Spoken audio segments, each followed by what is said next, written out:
देश के मुख्य न्यायाधीश ने न्याय व्यवस्था को लेकर बेहद अहम और गंभीर टिप्पणी की है। उन्होंने कहा है कि न्यायिक सक्रियता न्यायिक आतंकवाद नहीं बननी चाहिए, यानी इस सक्रियता का इस्तेमाल राजनीतिक या सामाजिक उद्देश्यों को पाने के लिए एक हथियार के रूप में नहीं किया जाना चाहिए। क्या है न्यायिक सक्रियता और न्यायिक आतंकवाद किसे कहते हैं, साथ ही जस्टिस गवई की इस अहम टिप्पणी के क्या कुछ मायने हैं, इस रिपोर्ट के जरिए समझिए। रामकृष्ण गवई कि मैं विधि द्वारा स्थापित भारत के संविधान के प्रति सच्ची श्रद्धा और निष्ठा रखूंगा। भारत में लोकतंत्र की मजबूती की बुनियाद जिन आधार स्तंभों पर टिकी है, उनमें न्यायपालिका अहम है। देश की न्याय व्यवस्था ने आजादी के बाद से अब तक अपने कई ऐतिहासिक फैसलों से लोकतंत्र की जड़ों को मजबूत किया। मुख्य न्यायाधीश जस्टिस बी.आर. गवई की ताजा टिप्पणी इसकी एक मिसाल है। उन्होंने न्यायिक सक्रियता बनाम न्यायिक आतंकवाद पर अहम बयान दिया। उन्होंने कहा कि न्यायिक सक्रियता कभी भी न्यायिक आतंकवाद या रोमांच नहीं बनना चाहिए।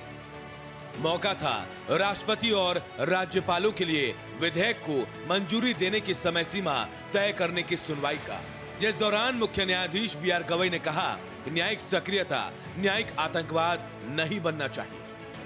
जस्टिस गवई ने कहा कि न्यायिक सक्रियता जरूरी है। संविधान और नागरिकों के मूल अधिकारों की रक्षा के लिए यह जरूरी है।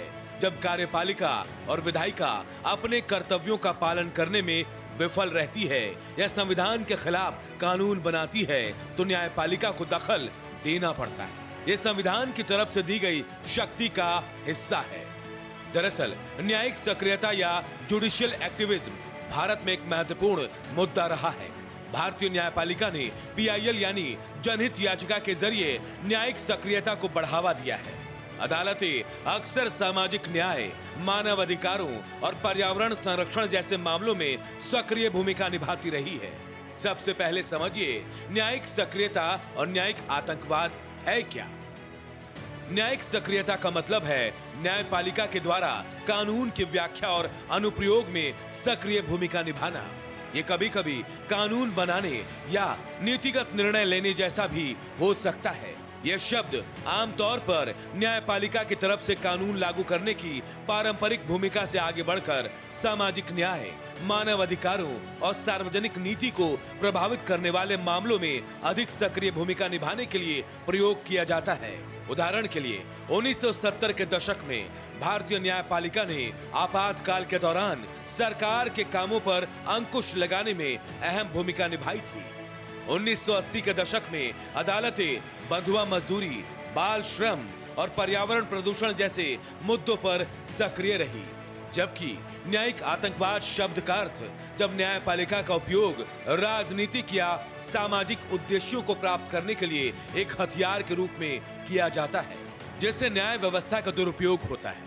इसमें न्यायाधीशों की तरफ से मनमानी, भेदभावपूर्ण, अन्यायपूर्ण निर्णय देना या कानूनी प्रक्रियाओं का दुरुपयोग कर किसी को परेशान करना या दंडित करना शामिल हो सकता है। न्यायिक आतंकवाद शब्द का प्रयोग तब किया जाता है जब कोई सरकार अपने राजनीतिक विरोधियों को फंसाने के लिए झूठे आरोप लगाती है और न्यायपालिका का उपयोग करके उन्हें जेल भेजती है, तो इसे न्यायिक आतंकवाद का एक रूप माना जा सकता है। इसी तरह अगर कोई न्यायाधीश किसी विशेष धर्म या जाति के व्यक्ति के खिलाफ भेदभावपूर्ण फैसला देता है, तो इसे भी न्यायिक आतंकवाद माना जा सकता है। अब जस्टिस गवई ने एक तरफ न्यायिक सक्रियता को सराहा, लेकिन उसकी सीमाएं भी तय की, यानी ये सक्रियताएं इतनी ज्यादा ना हो कि वो आतंकित करे। अब समझिए किस मामले या किस संदर्भ में जस्टिस गवई ने यह अहम टिप्पणी की है। तमिलनाडु सरकार बनाम राज्यपाल मामले में सुप्रीम कोर्ट ने एक आदेश दिया था, जिसमें राज्यपालों और राष्ट्रपति को एक तय समय में उनके समक्ष पेश विधेयकों पर फैसला लेने को कहा गया।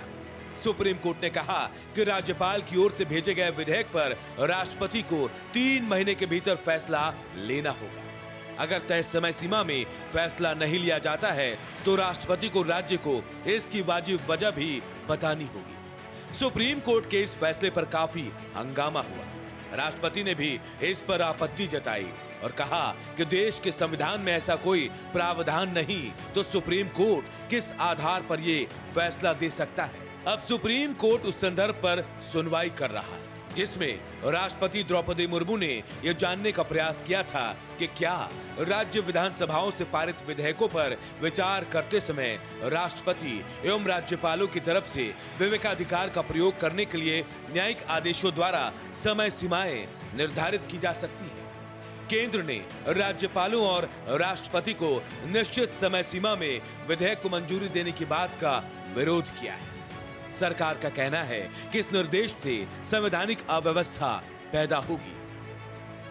राष्ट्रपति और राज्यपालों को विधेयकों पर फाइनल हस्ताक्षर करने को लेकर सुप्रीम कोर्ट द्वारा तय की गई समय सीमा के बाद राष्ट्रपति द्वारा सुप्रीम कोर्ट से पूछे गए 14 सवालों के संदर्भ में सुनवाई के दौरान केंद्र सरकार कोर्ट से पेश सॉलिसिटर जनरल तुषार मेहता ने सुप्रीम कोर्ट से कहा कि राजनेताओं को कमतर नहीं आंकना चाहिए, वह काफ़ी एक्सपीरियंस्ड होते हैं। जिस पर सीजेआई ने टिप्पणी करते हुए कहा कि हमने उनके बारे में कभी कुछ नहीं कहा है। हमने हमेशा कहा है कि न्यायिक सक्रियता न्यायिक आतंकवाद नहीं बनना चाहिए। यही वजह है कि गुरुवार को इस मामले की सुनवाई के दौरान केंद्र सरकार की तरफ से पेश सॉलिसिटर जनरल तुषार मेहता ने कहा, निर्वाचित लोगों को काफी अनुभव होता है और उसे कमतर नहीं आंका जाना चाहिए। साथ ही राजनीतिक मसलों का समाधान राजनीतिक तरीके से होना चाहिए, न्यायिक समय सीमा से नहीं। इसी पर टिप्पणी करते हुए सीजेआई गवई ने कहा कि हमने कभी भी निर्वाचित लोगों के बारे में कुछ नहीं कहा। मैंने हमेशा कहा है कि न्यायिक सक्रियता न्यायिक आतंकवाद नहीं बनना चाहिए। सीजेआई गवई ने पूछा कि अगर राज्यपाल बिलों को अनिश्चित काल के लिए रोक दे तो क्या कोर्ट शक्तिहीन रहे। सीजेआई समेत 5 जजों की बेंच इस अहम केस की सुनवाई कर रही है, जिसमें शामिल जस्टिस पीएस नरसिम्हा ने कहा कि विधेयकों पर राष्ट्रपति या राज्यपाल के फैसले की समय सीमा भले तय ना हो सके तो भी प्रक्रिया तो होनी चाहिए। दरअसल ऐसे मौके पहले भी कई बार आए जिसमें लगा सरकार और न्यायपालिका के बीच गतिरोध की बात कही गई, लेकिन इस मामले को केंद्र सरकार बनाम न्यायपालिका की बहस के तौर पर पेश करने के बजाय एक स्वस्थ न्यायिक बहस के तौर पर देखा जाना चाहिए, क्योंकि हमारी न्यायपालिका वक्त के साथ और परिपक्व फैसलों के लिए विख्यात है। कितना भी शक्तिशाली शख्स हो, लेकिन किसी आम भारतीय से नाइंसाफी नहीं कर सकता। अगर ऐसा करने की हिमाकत की जाती है तो उसके सामने हिमालय सी चट्टान बनकर खड़ी है भारत की न्यायपालिका। भारत के इतिहास में कई ऐसे न्यायाधीश हुए जिन्होंने अपने कर्तव्यों को सर्वोच्च मानकर उसे निभाया। वहीं वर्तमान में भारत के सर्वोच्च न्यायालय के मुख्य न्यायाधीश भूषण राम कृष्ण गवई ने अपने फैसलों और निजी जीवन से देश को इंसाफ की डगर दिखाई। महाराष्ट्र के अमरावती में झुग्गी बस्ती वाले इलाके में जन्म लेकर देश के चीफ जस्टिस बनने तक बीआर गवई का जीवन भारतीयों के लिए प्रेरणा स्रोत है। जस्टिस बीआर गवई ने 14 मई 2025 को भारत के 52वें चीफ जस्टिस के रूप में शपथ ली। इससे पहले वो 2019 में सुप्रीम कोर्ट के जज बने थे। सीजेआई जस्टिस गवई ने अब तक कई ऐतिहासिक फैसले दिए हैं जो न्याय व्यवस्था में मील के पत्थर साबित हुए। जस्टिस बीआर गवई ने सुप्रीम कोर्ट के जज बनने के बाद से 300 से ज्यादा फैसले लिखे हैं और लगभग 700 बेंचों का हिस्सा रहे हैं।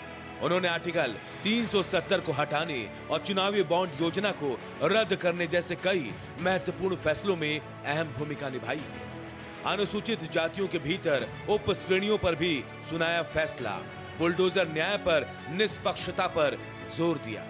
न्यायिक सक्रियता बनाम न्यायिक आतंकवाद पर जस्टिस गवई की ताजा टिप्पणी इस बात की गवाह है कि उनका कानूनी विद्वत्तापूर्ण ज्ञान सिर्फ किताबों के दायरे तक सीमित नहीं है, बल्कि इंसाफ की कसौटी पर नए विचारों को तौलना उनकी अनूठी खासियत रही। उनका संवैधानिक मामलों का गहरा ज्ञान देश की न्याय प्रणाली को और मजबूत करेगा।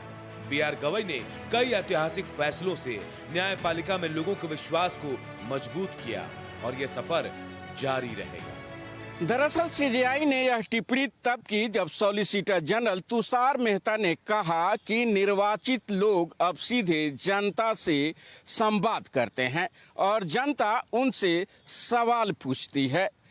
अब पहले वाला यानी कि 20-25 साल पहले वाला समय नहीं रहा। तब जाकर के सीजेआई BR गवई ने यह टिप्पणी की है।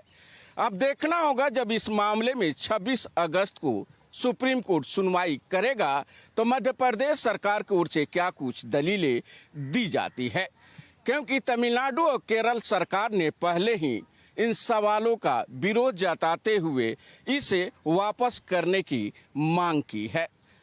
भारत एक्सप्रेस के लिए कैमरा पर्सन आलोक सक्सेना के साथ गोपाल कृष्ण।